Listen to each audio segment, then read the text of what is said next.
Hello and welcome to the final prediction video of MSI 2022. We're going to do the knockout stage and the finals. Before Rumble stage, I did project these four teams moving on. That didn't take rocket science. I think most people would have predicted the four major regions moving on. I did think PSG would be a little bit closer to EG, and by that I mean towards the bottom of the standings. I had T1 being first. They were second. RNG dominated Rumble stage. But T1 ended hot, so we're going to get into that. I had G2 finishing 6-4. They were 5-5. A lot of people, had an issue with 6-4, but even they were more off than I was. EG 5-5. I thought they'd go 3-7, and they moved on. So it was, moved on, and not only moved on, but moved on with ease at 5-5. So knockout stage. How do I think this is going to go? Pretty simple. I think RNG are going to 3-0 EG. This is not going to be close, unfortunately, for me. As far as RNG and EG are concerned, I think RNG are going to run the table with EG. RNG are on a whole nother level. I can't even really think of a way EG are going to beat RNG. If you do think there is a way, comment down below. I think in every role, RNG have outperformed EG. I mean, like I always say about Impact, I think Impact can maybe handle Bin and keep Bin out of the game, but Xiaohu is all over the place and affecting the Rift in a way that JoJo just doesn't. Bot lane, Vulcan is outclassed in this tournament, and honestly, with him being outclassed, I think Ming is going to eat him alive. Which is going to get Gala ahead, and Danny's going to end up behind, and that'll be the end of the game. Inspired, I think, is better than Wei outright. Some people won't agree with that, but I think Inspired is better than Wei. However, you're never going to see it on this team because of how poorly everybody plays around, Inspired. I mean, EG is outclassed by RNG, which is okay. That's this tournament. Hopefully at Worlds, if EG can return, they can take this experience and JoJo and Danny come out better. And hopefully Vulcan this summer learns how to play more than a few champs at this level, so he can actually offer more than just, the standard picks that are really hurting EG this tournament. So T1 and G2, I have this going 3-2. I think this is going to be a close series. I could really see it going either way, but T1 are coming in hot. They just beat G2 in 20 minutes. G2 had a long losing streak, BDG. How's it going to go? I think T1 are going to win. It's just a matter of it taking 5 games, and in the end, I think T1 will come out on top. Owner has the carry potential. Yankos has been carrying more than I thought he would, and not as much of a facilitator in the last half of the Rumble stage, which just happens to be during their losing streak. Caps has kind of been eliminated in terms of having an impact on these games, which is a big deal. He is not hurting them, but I think that he is having his impact limited, which is going to allow for the side lanes to take advantage of the situation. I think Zayas should be able to outplay Broken Blade, possibly. I think you take away the Ornn and G2 are struggling. The GP becomes a big pick. The Pyke becomes a big pick. I'm really interested how this series is going to go. This is going to be a big series. Very different than that one. I'm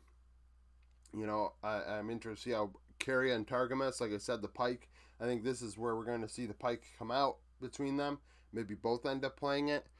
I hope T1 doesn't get too weird in the bot lane. I mean, Carrier can play anything, but also I think in a tournament like this, you need to, especially at this stage, kind of show a little bit of restraint, not go crazy. Like the Rumble support, I think is kind of, sus for a situation like this. But, I think T1 come out on top on G2. What do you think the T1 G2 series is going to turn out being? Do you think it's going to go 5 games? Who do you think is going to be the difference maker? People are going to say, oh, well, Caps always beats Faker. Yeah, well, then if that's the case, let's move on and just give RNG the trophy because Xiaohu always beats Caps.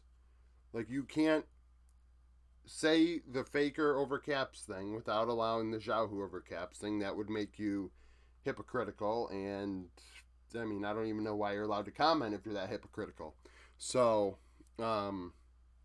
outside of that, I mean, I wonder how people are going to think. I mean, Caps can be better than Faker, but citing the past is where it gets hypocritical. So, that's kind of how I view that. When it comes to the finals, obviously we are going to have RNG and T1. So this is tough. This is definitely tough. I'm sure this was the projected final for most people and myself included, and it's a matter of figuring out who is going to come out on top. It's just tough. I like T1 beating RNG was a big deal, but it was a glorified scrim. But was it the confidence T1 needed for the younger players to feel like they can go on, move on, and perform well? Because Guma has been struggling. The pressure's been getting to him. I think Carrier has been struggling with a little bit of pressure. Zayas and Owner have been solid, and Faker's been solid. RNG, I feel like are facing no pressure at all. Outside of like pressure that everyone else is facing, there's no additional pressure. And playing at home in confines that you are used to is an advantage. I know people are saying, some people said, well, there's a crowd buff for some players. Yes, there is, but at the same time, everybody has a buff when it comes to I'm playing where I always play. This is like a scrim to me. This is like a regular game to me. I guess being a scrim would be a bad thing, but this is like a regular season split, best of 3 or whatever. I think that there is an advantage to playing at home. Based on how these two teams are playing, it's going to be really interesting because I think Zayas and Ben is coin flip and top. I think Owner and Wei both have provided some carry potential and done some really nice things on Lee Sin. Lee Sin will be a high prio pick. Xiaohu, I think, has definitely outplayed Faker in this tournament. That's without a doubt. He's definitely influenced the side lanes much more than Faker has. And even in lane, I don't think Faker has done all that well, where Xiaohu's played very aggressive at times. I can even think of multiple times where he dives under turret to solo kill the opposition. Bot lane, Gala has outplayed Guma, and Kyria really has kind of been coin flip because he does weird stuff. So I honestly, I'm going to have to do this. It is what it is. I think RNG win this. Does T1 take 1 game or 2 games? I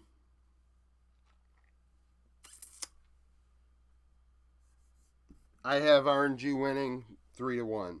I know before Rumble stage I had this differently. I believe I had T1 winning. I had T1 winning since the start.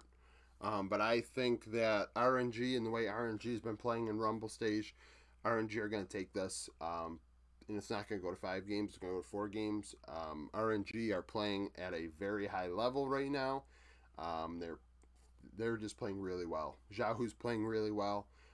He's been the MVP of this tournament, in my opinion, so far. Obviously, the MVP will be one of these 4 on one of these 4 teams. And after this video today, tomorrow, I will be doing my League of Legends roundup for this series. I believe this series is first. I didn't even look at the schedule. I'll obviously be doing League of Legends roundups for these 3 series the next 3 days, and then have a look back on Monday at like the MSI All Pro team 1, 2, and 3. Somebody has suggested 1, 2, and 3, a rookie team, which is pretty self-explanatory in most roles. I think the only role that you kind of have to look at and make a decision is possibly jungle. I think everywhere else, maybe mid as well, but most cases it was one option as far as rookies are concerned, because if you play a split, you're no longer a rookie. What else? Oh, and I'll have my patch breakdown video probably Tuesday, so stay tuned for that sort of stuff as we go on and finish MSI 2022. Also, stay tuned to my other videos. I'm doing another series where I'm previewing the 4 major regions. Right now, I've been popping out a ton of LPL videos. I'm going over every team and looking at how they look going into summer, ranking them, going over some stats. I'm going to do that for the LCK, LEC, LCS. And I also intend on maybe doing videos where I'm going to cover each smaller region individually, maybe power ranking their teams going into summer, looking at some stats to do that. Obviously, I don't watch the smaller regions, so that's kind of a thing. So limiting it to stats is, caused some people some ire, but whatever. But that's that. Comment down below, like I said, if you made it this far, how do you think the finals is going to go? How do you think these two semifinals are going to go?